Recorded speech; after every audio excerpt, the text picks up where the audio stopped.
topic that I'm going to talk about today is interesting. So, in my current organization, I run a small team of architects, and I'm very proud of this team because it's a very diverse team. It's a very skillful team. It's a very collaborative, communicative, lovely team, basically. But primarily, it's a very diverse team, and well, diverse in a way, right? I say in a way because if you look at my team, it's all men. I don't have a single woman in my team. It's not intentional. It's just that it so happens that there are no women in this team. And if you really ask me, infrastructure architects with skills in AWS and Azure are a little difficult to find. It's not so easy. But nevertheless, I think that the team is very diverse. And the reason I say it's diverse is because every person in the team is unique, right? One is an extrovert, one is an introvert, one is excellent in communication, one is not so good in communication, but excellent in collaboration, or excellent in their technical skills, or excellent in, every person within the team brings some unique capabilities to the team. And that's why it's diverse. Now, it's a small team, but the portfolio is rather big. So we support 3 towers within the organization. One of them is an administrative tower within which there are smaller towers like HR and finance and accounting and procurement and legal and compliance and facilities and so on and so forth. There's another tower that supports enterprise architecture, platform, data and digital. So everything starting from data lakes to artificial intelligence, etc. We support them. And then there is one more tower which is called Lean Digital Core, which primarily is made up of large enterprise applications, which includes SAP workloads and CMDB and what have you. So these are really big applications that the organization requires, and we support them as well. So if you really look at it, the size of my portfolio is rather big. The size that our team supports is the amount of work that we do is tremendous. And yet we've decided on purpose to keep the team small. There are about 6 or 7 people. That's the usual size that I have. And I say 6 or 7 because the number often changes. We work with external partners, of course, and there are various managed services and various staff augmentation models in which we work. But the idea is that we keep the team small. And still we are able to get this huge amount of work done, primarily because of these unique skills that every single person brings, right? And I am very proud of my team, which primarily brings me to the topic of today, which is diversity and inclusion. Now, this is a little bit of a sensitive subject, and that's why I've been meaning to talk about this for quite a while now, and I have not talked about it primarily because I think that it's a little sensitive and people have very strong opinions about it one way or the other. But then I decided that I'll pick it up today because it really doesn't matter. I'm just telling you about what my opinion is, and then you may decide to disagree or may talk to me about what your opinions are, and that's all right. And that's all right because it's important that we debate. It's important that we talk about our opinions because it's debates and healthy arguments that really are the foundation and cornerstone of progress. And that's one of the biggest reasons why you require diversity and inclusion in your team. So why? And we've all attended trainings on diversity and inclusion, and we all know that when you have a diverse team, when you have people from different ethnicities, different races, different genders, different origins primarily in a single team, it's better because everybody comes up with beautiful ideas and everybody comes up with unique opinions and thoughts and so on. Now, naturally, we have an urge to pick people who are like us because it's simpler, because we all agree with each other, because we have similar opinions and similar ideas. The upside is things become smoother. The downside is that you'll never have any innovative ideas. Everybody will give the same kind of ideas. Now, if you listen to Jordan Peterson, and this is someone that I'm a big fan of, of his lectures, of his ideas, of his thoughts, and he gives an interesting idea that says that there should be diversity of opportunities and not diversity of outcomes. What that means is that opportunities should be given out to everybody, right? Everybody should have the opportunity to apply for a position, to play a certain role, etc. But if you have a board of directors where there are 10 people and you decide that 5 people will be men and 5 people will be women, that is not a very good idea. Simply because, let's say that, there's a man who's really good at what he does. He's able to perform that role really well in the board of directors. But you reserve that seat for a woman. So then the person who is really good will not get that position. And there may come along a woman who probably is not as good as the man, does not deserve the position, but she will get it because she is best among the lot that we are looking at, which is, all the women that we are looking at. And then she may end up not doing her job really well. So that is a little bit of a damage to the organization. So on one hand, you want to encourage diversity and inclusion. On the other hand, you're not reserving the seat, which, by the way, is not a very good idea. Now, it's not a very good idea simply because if you don't reserve the seat for a diverse candidate, and I'm not just talking about women, I'm talking about all diverse candidates from all, race, religion, ethnicity, gender, what have you. What may happen is there may be bias, right? Like I said earlier, we have an urge to pick people who are like us. We have a natural urge, and that's how we make friends, right? We make friends with people who have similar interests, who agree with our opinions, who, laugh with us, cry with us, etc., etc. Which is okay in a personal setting. But when you're working within an organization, you want outcomes, you want results. So our natural urge to pick people who are exactly like us may put some biases in our decision. We may choose people who are like us, of our gender, our race, our ethnicity, our religion, etc. So what do we do about this? How can we fix this issue? How can we resolve the conflict between diversity of opportunities, which may be biased because we would like to choose people who are like us, or diversity of outcomes, in which case there's a possibility that a non-deserving candidate might come and take that position? So Jordan Peterson, in one way, does resolve this issue a little bit. He says that actually, if you look at it, there are no classes of diversity. So, for example, you may split the group into men and women, let's say, right? And there are so on one hand, you've got men, and on the other hand, you've got women. But then, is that the only classification? That's a very broad classification, right? You may break it down further. So among men, you might have different people from different states of the country, or different countries for that matter. Or you may have people from different religions. So then, let's say there are 5 men and there are 5 geographical locations from they belong to, right? They have their own languages, they have their own culture, what have you. And then you may further break it down by saying, okay, these people are from the same country, but each one has a different religion, right?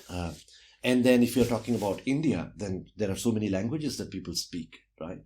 So you may further break it down by language, and then you may further break it down by their, let's say, sexual preference. So, gays and lesbians and so on and so forth. And then you may further break it down into, so if you keep breaking down further and further, you may break it down by education, you may further break it down by, and so on and so forth, disabilities or what have you. Age, this age is also considered to be a diversity classification. So if you keep breaking it down further and further, you'll come to realize that every person is unique. Every person is in his own unique class. So when I talk about diversity, I should not be talking about a class of people. I should be talking about each unique individual, right? Each individual is unique.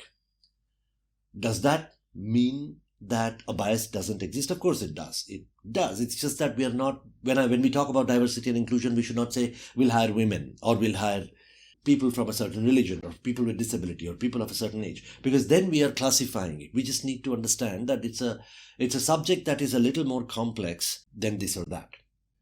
So then what do we do? Okay, fine. We understand every individual is unique. Every individual has its own class, and we can't really, sort of classify them, and it's a complex subject. What do we do then?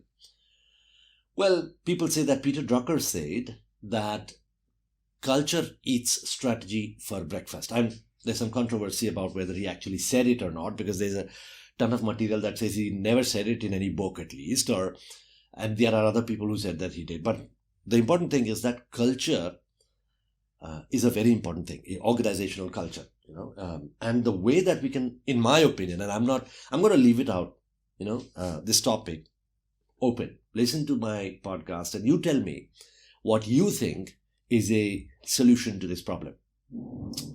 I think that culture is a very important thing. The responsibility of creating a good, healthy, diverse culture lies upon the leaders of the organization. The leaders need to educate their people. They need to constantly talk about this to their people, help them understand that we have to keep our biases in check. We have to constantly keep an eye on how we are thinking. In fact, there is, in Rig Veda, there's this quote. It's a Hindu scripture in which there is this quote that there is a bird that is eating a fruit. And then there is another bird that is watching this bird eat the fruit. So the bird that is eating the fruit is us. And the bird that is watching this bird eat the fruit is our inner spirit, is our mind, inner eye. So similarly, we should always watch ourselves as to how we are behaving. Are we being biased? Are we truly looking at the unique individual that is sitting across the table giving an interview, and truly recognizing the talents and skills that they bring to the table? Or are we just choosing someone that we like?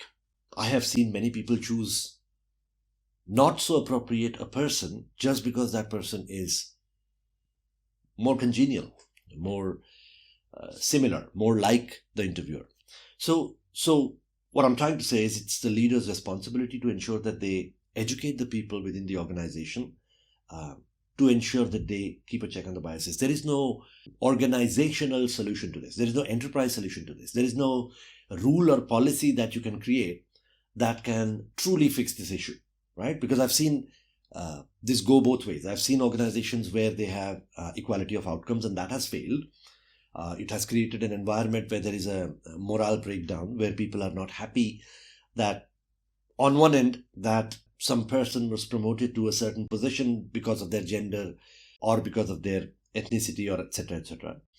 In fact, I know women who come and tell me that they don't want this bias. They don't want to be promoted because they're women. Because what happens is, let's say there is a woman who got promoted and she's hardworking and she's intelligent and she's exceptionally good at what she does. Because of her hard work, she gets promoted. But people around her are going to think that she got promoted because she's a woman. So all the hard work and effort and all the discipline and all the ingenuity that she shows is wasted simply because there is a policy that there are positions that are reserved for women. And people will think that she got promoted because she is a woman. And I know women who don't want that. Women who come and say, we don't want to get promoted because we are women. We want to get promoted because of the effort that I put in. And I see some exceptionally good women out there. I mean, well, my manager is a woman and I have known her for 9 years now. Actually, today is Thursday. Tomorrow I'll complete 9 years in my current organization. And I've known her for 9 years. And I'm not saying that she's the best leader that I've ever... Well, technically now, if you think about it, she is actually the best leader that I've ever seen. And I'm not saying this just because she's my current manager and might be listening to this podcast. I'm saying this because I've seen her evolve, right? She was not the best leader when we started 9 years ago. There were some nuances, there were some gaps that she had in her leadership style. But then over the years, I have seen her mature. I've seen her become a great leader today, right? She's aggressive when she's assertive, when she's ambitious, but she's also benign and she's fair. Fair is a very, very important thing that she has. She's fair. She actively makes sure that there are no biases. She has incredible integrity and she encourages that within the people within her organization. And the culture that she has created within the organization is exceptional. We have in the last 9 years not found a single reason to leave her team. There are people who have joined with me in my organization who have shifted their roles, shifted their teams. Many people have left. Many people have shifted their roles within the organization. I've stuck around simply because of her leadership style. I've enjoyed, and it's not just her, of course. I have my peers who are absolutely amazing. And it's again a very diverse team that, my peers are also, it's a very diverse team. And we've enjoyed quite a bit working here. So, in my opinion, the only way that you can resolve this diversity and inclusion, how do I put it, impasse, is by creating a culture within the organization where people understand that diversity and inclusion is a very important thing, and they make sure that they watch out for the biases that they have. It's a softer aspect, and it's something that needs to be inculcated. There is no hard way of putting this through. Unfortunately, I can't see any other solution to this unique challenge. So let me know what you think about diversity and inclusion, and let me know what you think about this impasse that, between equality of opportunities and equality of outcomes, and how you would resolve a challenge like this. I hope you have enjoyed the podcast. If you find it interesting, don't forget to like, subscribe, and share to this video. And if you find it interesting, and if you think that other people will enjoy it as well, then please share it with them as well. Your friends, family, colleagues, whoever. And in the end, I want to remind you one more time that Enterprise Architecture Radio is not just a podcast. It is a collaboration platform. I would like people to come together and talk about enterprise architecture, talk about leadership, talk about systems thinking, design thinking, talk about related subjects, and create an environment where people work with each other, people collaborate, people learn, people guide others, but most importantly, people have fun.